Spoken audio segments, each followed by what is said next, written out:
बेटा, मैंने तुम्हें दूध लाने का कहा था। मुझे लगता है कि तुम भूल गए। दवाई की वजह से सारी सीने पे खुश्की हुई है, जिसकी वजह से खांसी शुरू हो जाती है। मेहरबानी करके दूध ला दो। अब्बा दूध तो मैंने सुबह ही फ्रिज में ला के रख दिया था, आप खुद भी उठ के देख लिया करें ना। आप तो कहते हैं मैं बिस्तर पे पड़ा रहूं, मुझे उठना ना पड़े। अच्छा बेटा, मेरी आंख लग गई होगी, मुझे पता नहीं चला कि तू दूध ले आया है। गुस्सा तो ना कर, मैं उठ के पी लेता हूँ। बस बस अब आप उठने की तकलीफ ना करें, मैं ला देता हूँ, पी लीजिएगा।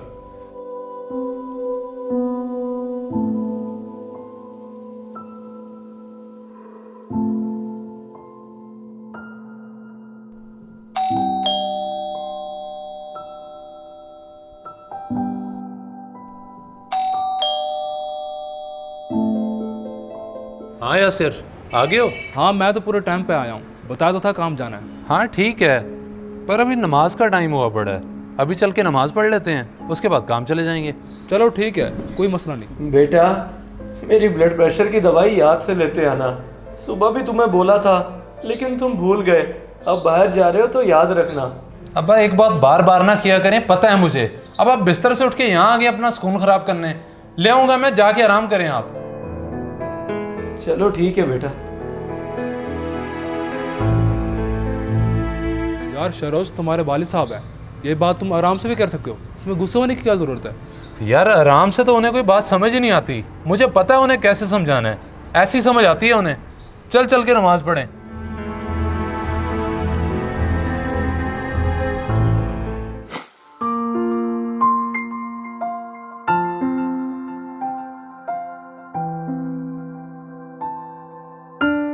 आपकी तबीयत तो काफ़ी ख़राब है और आप अकेले आ गए हैं। आपका बेटा क्यों नहीं आया आपके साथ? बस डॉक्टर साहब, उसकी अपनी भी मसरूफियात होती हैं। मैंने खुद ही उसे तंग नहीं किया। आपका क्लिनिक साथ ही तो है, इसलिए मैं अकेला चला आया।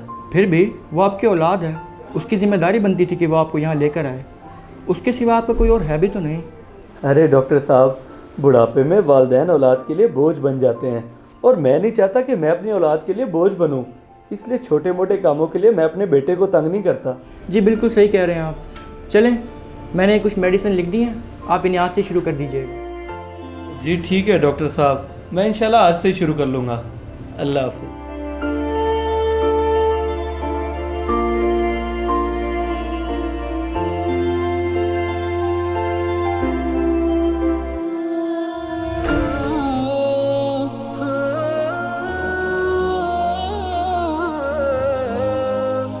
शरोज, इस बार जमात का क्या इरादा है? तैयारी है?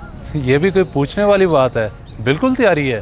परसों इंशाल्लाह अल्लाह के हुक्म से निकलते हैं। चलो माशाल्लाह, लेकिन मेरी तबीयत थोड़ी ख़राब महसूस हो रही है। मैं सोच रहा हूँ चल के डॉक्टर को ना दिखा लें, कहीं रास्ते में ज़्यादा ख़राब ना हो जाए। हाँ बिल्कुल दिखा लेते हैं, चलो अभी डॉक्टर के पास चलते हैं।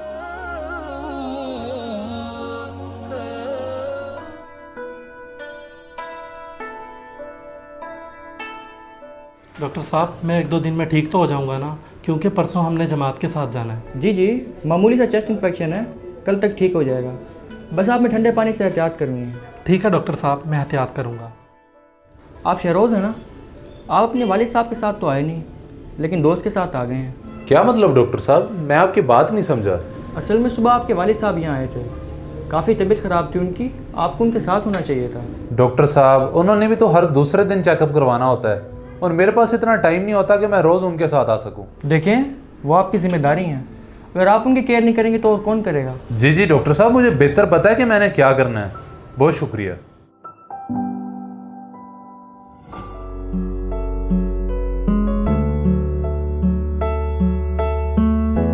यार, मुझे ये सुनकर बड़ा दुख हुआ। दुख? किस बात का? देखो शरोज, तुम दीनी मामलात में बहुत अच्छे हो, 5 वक्त की नमाज पढ़ते हो, जमात पे भी जाते हो, और हमारे साथ भी तुम्हारा रवैया बहुत अच्छा है। लेकिन अपने वालिद के साथ मुझे तुमसे ये उम्मीद नहीं थी। देखो, तुम्हें हकीकत का नहीं पता। इंसान जब इस उम्र में पहुंच जाता है तो उसे नहीं पता चलता वो क्या कर रहा है। इसलिए करके भाई मैं तो एक कान से सुनता हूँ और दूसरे से निकाल देता हूँ। एक से सुन के दूसरे से निकाल देते हो, फिर अल्लाह भी तुम्हें ऐसी जन्नत से निकाल देगा। असल जन्नत तो तुम्हारी वो है, उनकी खिदमत करो और अपनी आखिरत संवार लो, फिर अल्लाह भी तुम्हें ऐसी जन्नत से निकाल देगा। असल जन्नत तो तुम्हारी वो है, उनकी खिदमत करो और अपनी आखिरत संवार लो।